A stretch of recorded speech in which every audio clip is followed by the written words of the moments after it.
This is A New Angle, a show about cool people doing awesome things in and around Montana. I'm your host, Justin Angle. This show is supported by First Security Bank, Blackfoot Communications, and the University of Montana College of Business. Hey folks, welcome back, and thanks for tuning in. Today is our February edition of Incentives and Instincts, a recurring series in which I speak with economist and friend Bryce Ward about some of the broader issues facing our society. Bryce, how are you today? I'm good, Justin. How are you? I am doing well.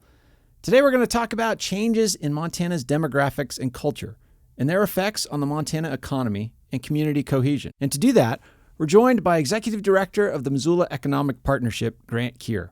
Grant, thanks for coming on the show. Thanks for having me, Justin. So we have to subject you to the rite of passage that everybody gets. Where did you grow up and what did your parents do? So I grew up in Boulder, Colorado, and for most of my younger years, I was raised by a single mom who was a registered nurse. Wonderful. So Grant, you've been out speaking about this issue publicly for a while now. What's the problem you're seeing? How would you describe this sort of moment that Montana is experiencing? Well, it's obviously a very dynamic point in time for Montana, and I think the thing that we're seeing here that I think a lot of my peers across the state are seeing as well is that shift in demographics and around leadership and how it is impacting some of the relationships we see in our community and the power that those relationships have to enable us to take on big problems that we see in our communities. So specifically, a few factors that we're seeing right now is we're seeing this big wave of baby boomers who are retiring. Mm-hmm. In many cases, those retirements are facilitated by an exit plan that includes selling a company off to a bigger company. Some of those companies aren't located in Montana. So suddenly we now have a business owned by a company that's less tethered to our own community and its interests. Some of those companies are replacing CEOs with new CEOs who are in the remote workforce, operating remotely out of new places that are in our communities. So again, there's this sense of that person who runs the company less connected to our community and to the issues that we face. And I think we're seeing it at lower levels of employment, even where we're seeing a lot of remote workers taking on jobs to fill employment needs of a lot of our businesses and communities. And those employees are less connected to each other within the workplace, but also less connected to our communities and our towns across Montana. So, Bryce, how would you describe these trends that Grant is outlining in terms of the economic data that you track regularly? Okay, so it's worth just putting a label on this. We call it social capital. The easy way to think about it is how we use relationships to solve problems. Yes. Right? Both individually and collectively. It's a hard thing to measure because it's kind of this complicated thing. So there are lots of different ways and attempts to measure it. And the thing I went through is, as I am apt to do, is the American Time Use Survey. And the American Time Use Survey, again, it's a survey that asks people every day of the year randomly, and they say, well, what did you do yesterday? And people in 5-minute intervals say, oh, I did this, right? So we can see like how often people say they were volunteering, right? Or they were doing some form of kind of civic public service. Mm-hmm. And it's gone down. So we have these data for 20 years, almost 20 years. And you know, if you went back for a middle-aged guys like us, 20-some years ago, 29 days a year, effectively, we would have said we were engaged in volunteering. Right. And in 2021, obviously pandemic affects that, but that was down to 17. And those declines are, everybody's seeing declines of some sort, but it's particularly strong amongst kind of middle-aged folks. So I wouldn't say, well, is there some other data I could look at? And in reality, we don't really have great time trend data on volunteerism. It suggests that, people are still volunteering in terms of, maybe that hasn't gone down in terms of, do I volunteer at all? That's about a third. But, the time use survey is great because it gets at intensity, right? Sure. Like how frequently am I doing it? And it seems like, we've lost some of that participation. So another question that is at least roughly comparable over time, they ask, do you exchange favors with your neighbors? Half of Americans do not, over the course of an entire year, exchange favors with their neighbors.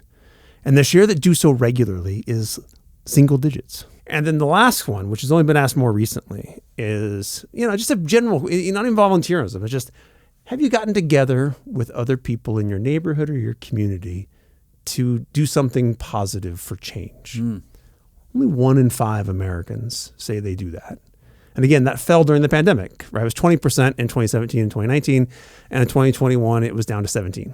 it's not clear. I don't have the full context. Robert Putnam's book Bowling Alone suggests that, if we went back even further, we would see, these big long-term trends. But the data that we have in the last decade is kind of messy. So I can't tell you what's happening more recently, which is what I really wanted to do. Right. But, certainly it suggests that maybe it's not an obvious glaring alarm, but there's some concern here in the data that suggests that, things are changing, perhaps in ways that aren't going to help us, come together and affect positive change in our neighborhood or in our community. So, Grant, it'd be interesting to hear your kind of descriptive experience in talking to business leaders, community leaders, et cetera. But it sounds like from the problem as you describe it in the data Bryce outlines that there's several dimensions to it, but two important ones are, well, if fewer people are volunteering and they're volunteering for fewer days or hours, however you quantify that,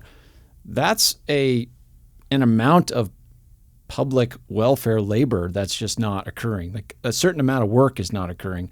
The other piece of it is, what does it kind of do to people's connection to community and each other? I think that's more of a descriptive issue. But what are you observing out there, and how do you kind of get your head around the significance of this problem? So I think there's a couple of things that led me to sort of identify this as an issue worth talking about in our communities. The first was just over years of talking to civic groups, watching those civic groups get smaller and older over time as I go in to talk to them, and sort of wondering who it was that was going to take over a lot of the work that we saw our communities do over many generations. And can we just stipulate, what are some of those work functions? Like what were these civic organizations doing? I mean, a lot of that's just community volunteer work and sort of community cleanup projects, fighting poverty and helping deliver food to people who are in need. Sponsoring just events, as simple and things like at the that. school Sponsoring events and contributing money to important community causes are other parts of that. But it is part of that roll up your sleeves labor that gets done. It's building houses for Habitat for Humanity. Right. It's that kind of work that's happening in our community day in and day out that is sort of off the books but instrumental to accomplishing a lot of our goals. The second factor is that my organization is fundamentally, and it was even conceived in the process of responding to challenge. And so part of the Missoula Economic Partnership's role is to sort of rally the troops in time of need. And one of the things I've observed over the last 5 years is that the people who are leading our community aren't always sure who to reach out to anymore to rally the troops. And so they might not know the CEO at that company that they knew for 30 years up until just a couple of years ago. Or they might not know the leader of this other community institution the way they did 10 years ago. And so they don't have that person they can call at 10 o'clock at night when they just had an idea about a way to go out and solve a community problem. So I guess for me, I see it as two big questions for us is, do we have the relationships in our community at the leadership level to even start to identify what the collective problems are we should be bringing that energy to? Right. And the second is, do we have the resources and the capacity to solve the problem if we can identify it collectively as a community? Yeah, and some of these factors that roll up into these outcomes that we're discussing today are not necessarily bad. I mean, the rise of remote work has enabled a lot more flexibility for families, geographic flexibility for folks that maybe have trouble finding housing in certain areas. It's opened Montana up as a place where companies can invest in new ways. So we're not necessarily describing the outcome of some awful thing. Like these are some of the benefits of growth. Would you agree with that, Bryce? These are trade-offs, right? And the reality is it's fine to accept the benefits, but it's important to acknowledge the costs. Because in that acknowledgement, it becomes the process of, we just can't be like, oh, this is great. We have to be paying attention to the relationships and the access to resources that we're going to need at some point to solve various problems. And there was a New York Times little quiz like a couple months ago on evaluate the quality of your social relationships, right? Mm-hmm. And one of the questions in there was, who can you call at 2 a.m? And as I answered that question, I was like, oh, I got lots of people. And then I thought about it and I was like, well, the first 7 people on my list don't live in Missoula. Yeah. It's one thing if I have a problem that doesn't matter where you are to solve, but it's a big problem if I have a problem that I need to solve at 2 a.m. and I need somebody who can come and help me at 2 a.m. We can bring resources from across the globe to help focus on and solve our problems. That's all great. But every once in a while, in fact, more than every once in a while, often, both individually and collectively, we got to figure out what to do here in our neighborhoods and in our communities. And that requires relationships with the people who are here in our neighborhoods and in our communities. And if those are disappearing, then we have a problem. Grant, when you articulate this and engage with the public about this topic, does it resonate? Are people like nodding their heads and thinking, yeah, that kind of makes some sense? Because it is, I mean, we're trying to define it and measure it right now, but it's a little ephemeral of a concept. It's sort of like you don't really know what's gone until it's gone. That's right. I think this whole idea of social capital is probably nebulous for many, but I can't stress strongly enough how much I'm convinced that it is an important part of who we are as a community and as a state. Yes is the answer to your question. Part of what has given me the confidence to do this more than once is that the first time I gave this talk, I had a number of people, leaders in our community, come up to me and saying, wow, thank you. I hadn't put my finger on what it was, but this is something that's kind of been, I've been noticing and has kind of been a question in my mind for a number of years now. And the second time I gave the talk, even stronger feedback, to the point where I've actually had people in those talks reach out to me afterward and call and say, hey, I want to talk to you about how this is impacting me and my company. And you have kind of helped me realize that I need to start making a plan for how I'm developing the next generation of leaders in my company, or how I'm developing partnerships to allow my company to continue to be successful here in the future. And so one of the threads we pull on often in this series and in this show in general is what is Montana? How do you describe this place, this community, the spirit? And it's not a static thing, but what we're broadly describing are some changes to that and a reconceptualization, and that's threatening to the people that feel like it's kind of something that's moving in a different place than they want it to be or have been accustomed to. Does that resonate with your experience?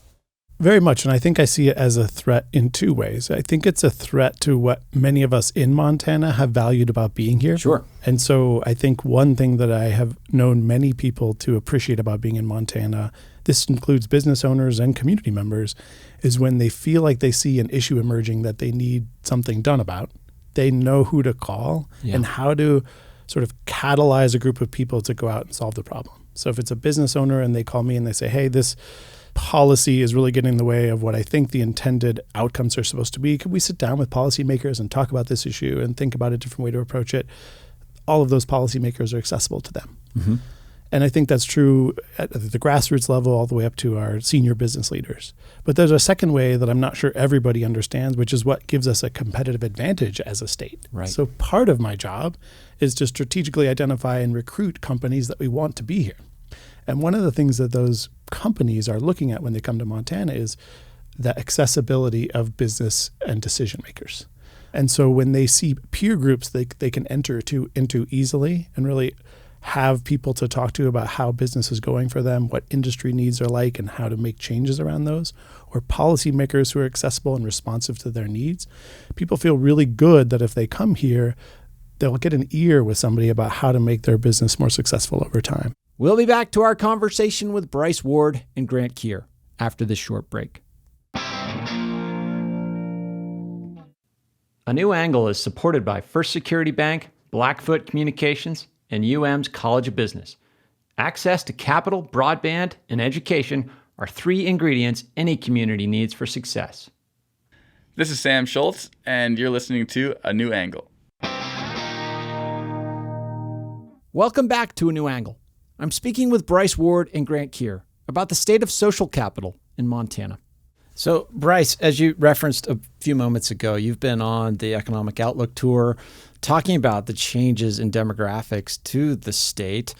How are you kind of thinking about this social dynamic with the growth in cities, the changes in the makeup of those cities, the changes in the rural communities? How do you kind of square those two?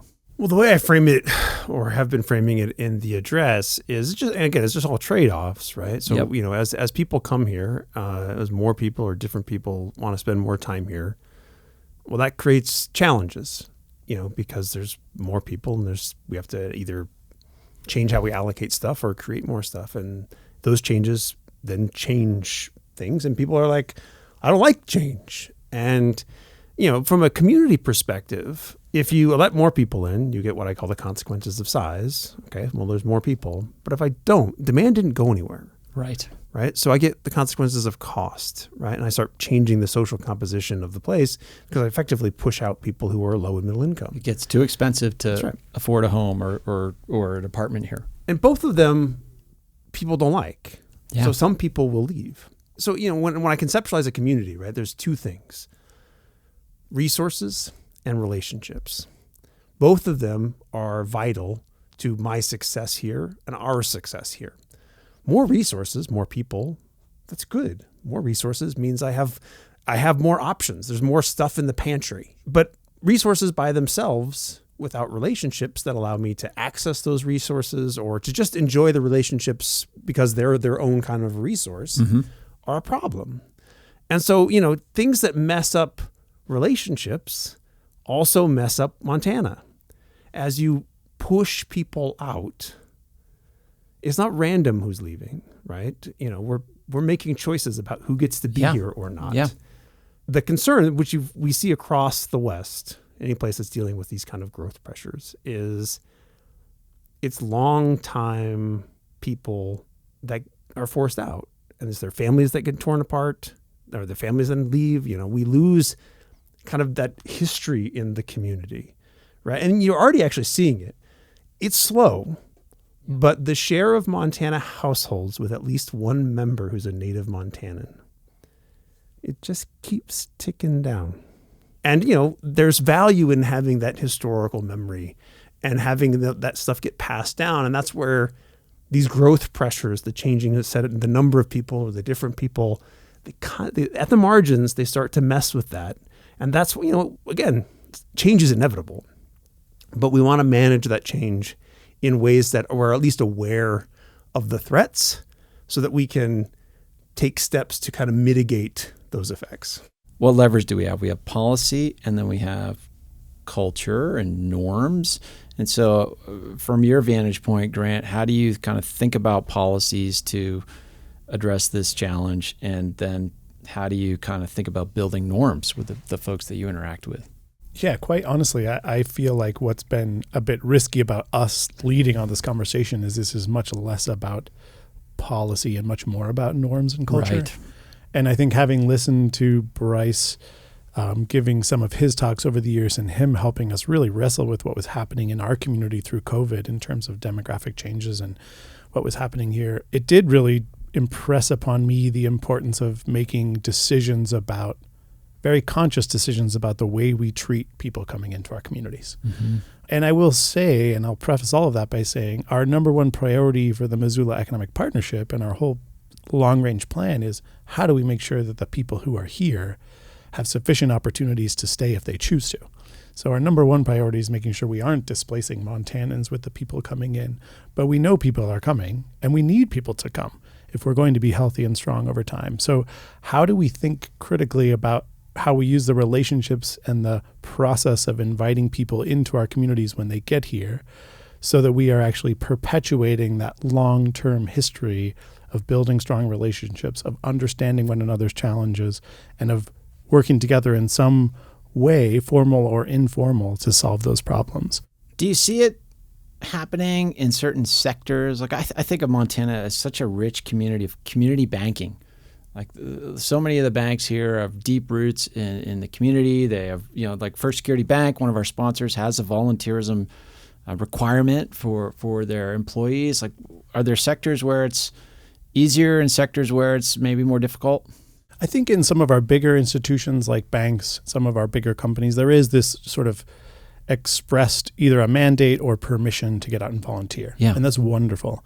I think what's harder is those people who aren't part of an organization that's already really steeped in the culture of our communities or connected to our communities in those ways. That remote worker, it's really hard for them to know where they're supposed to start to get out and engage in our communities. Yeah. And I think many of our nonprofits across the state and region are also facing the same question: is how do we connect with these people who have come into our communities? And we know that they are probably looking for opportunities and ways to get involved. So some of it is just individual people making choices about that new neighbor next door and inviting them across the street to learn about what's going on in their community and where they can engage. Some of it's more formal. We're certainly working on new engagement programs that focus more on events that don't just bring sort of the usual suspects together, but really try to expand the network of people that we reach into to invite to actual events so that we're formally creating opportunities for people to build those relationships. The truth is that I've started this sort of campaign of including this in my community conversations because I think we need a lot of different minds to think about the ways that we approach this issue, and we sort of capitalize on the opportunity and maximize it to our benefit, as opposed to just being angry and disgruntled that there's too many people at the trailhead or that the rivers are crowded. Really thinking carefully about how do we bring this new audience that's here into our communities, and also how do we reach out across great distances to take people who might be in formal leadership positions, but don't yet understand what it means to be leading something that's based in Montana, even if they don't live here. So we've talked about this issue in a variety of iterations over the course of this Incentives and Instincts series, Bryce. Are there things that are happening in Montana that are happening more broadly across the United States? And what does that kind of mean for the health of our society? I don't think Montana is different. My guess is that we're going to notice it more. One of the issues is that as you get bigger, we rely on more formal stuff than informal stuff, right? And this is true even within Montana, right? In Missoula, we have Grant and Kier. We have the Missoula Economic Partnership. I'm guessing as you move down the hierarchy of towns in Montana, there is no Grant Kier. Sure. Right? The Grant Kier is some informal local group of people that get together and do it. And that's what I grew up with, right? I mean, I watched my dad do it. I watched my grandfathers do it. The Rotary, the Elks, they were all they just did it. And so as you get bigger and have more resources, you get more specialized. And that's okay. That said, there's still, like we talked about earlier, there's still stuff that we still need the informal. We still need the network. Grant can't do everything. He just needs, he still has to be able to tap into a network that exists. And the challenge that we face is that because so much of this had to be done through informal networks historically, and because of other constraints in the economy, or lack of other constraints in the economy, people just did this stuff. Yeah, like, what else am I going to do? I'm going to go to the Rotary meeting, and I'm going to go to the Elks Club meeting, and I'm going to go to whatever it might be. And now I've got all the other stuff. I don't have, I'm not doing that. Literally, I'm not doing that. And according to the data, most people like me are not doing that. Sure. We have to be more intentional, right? And I've been preaching this literally for 9 years. Networks do not build themselves. Social capital does not build itself. And as individuals, we will do some amount of investment in it. We will probably make mistakes because we don't really appreciate how important it is. But even as communities, we're going to make mistakes. And my long vision has been, well, look, as we get more resources, it needs to become a job. There needs to be, in a place the size of Missoula, several dozen people who are effectively building networks that essentially they're the weak ties. Yeah. Is the formal term for it. You could argue it's an infrastructure project, right? It's an infrastructure. Right? It is exactly an infrastructure project. They are the social infrastructure. It's like, well, there's this group over here, there's this group over here, and they keep pulling people together, facilitating those. Grant that's part of his job, effectively. We have people that do it. I'm just not sure we have enough, and because this is kind of a new position, I'm not sure we have, it's not like you can go get a degree in it, but that's what we need. We need to be training people and then figuring out who pays for it. And then it basically becomes, we're going to pull people in so that both as individuals and then collectively, our communities have more social capital. Yeah, these are sorts of the jobs that shifts in technology, shifts in demographics create that we don't often talk about them being created. Grant, in our remaining time, let's make the pitch for somebody who's listening, who's thinking, you know what, that resonates. I want to go out and get involved. I want to just learn more about my community. I want to become engaged. What sort of suggestion? Where do people start? I think we have a great network of nonprofits across the state.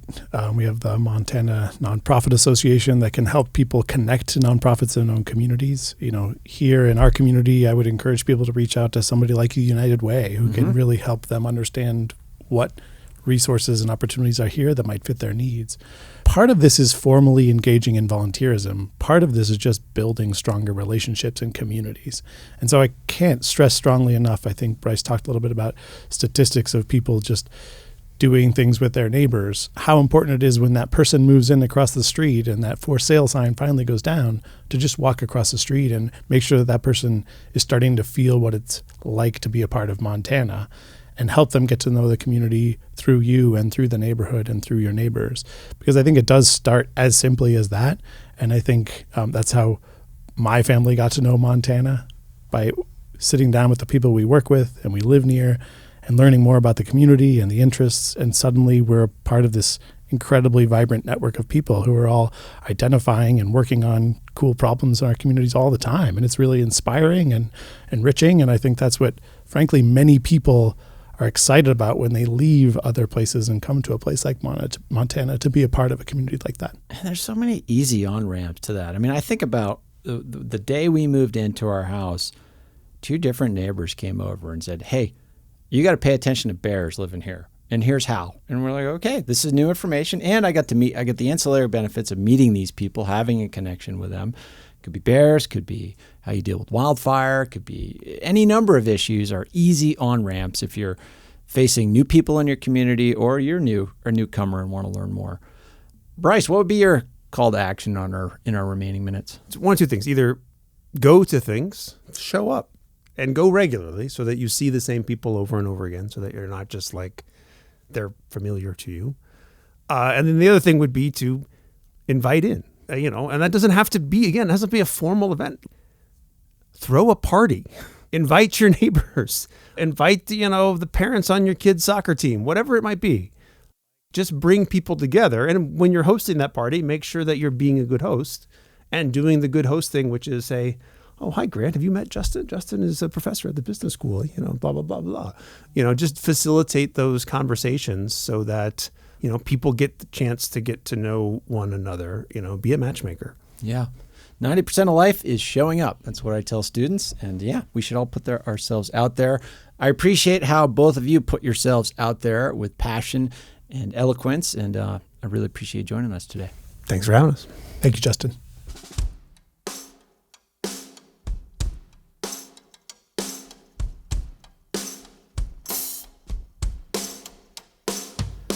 Thanks for listening to A New Angle. We really appreciate it. And we're coming to you from Studio 49, a generous gift from UM alums Michelle and Lauren Hansen. A New Angle is presented by First Security Bank, Blackfoot Communications, and the University of Montana College of Business. With additional support from Consolidated Electrical Distributors, Drum Coffee, and Montana Public Radio. Keely Larson is our producer. VTO, Jeff Ament, and John Wicks made our music.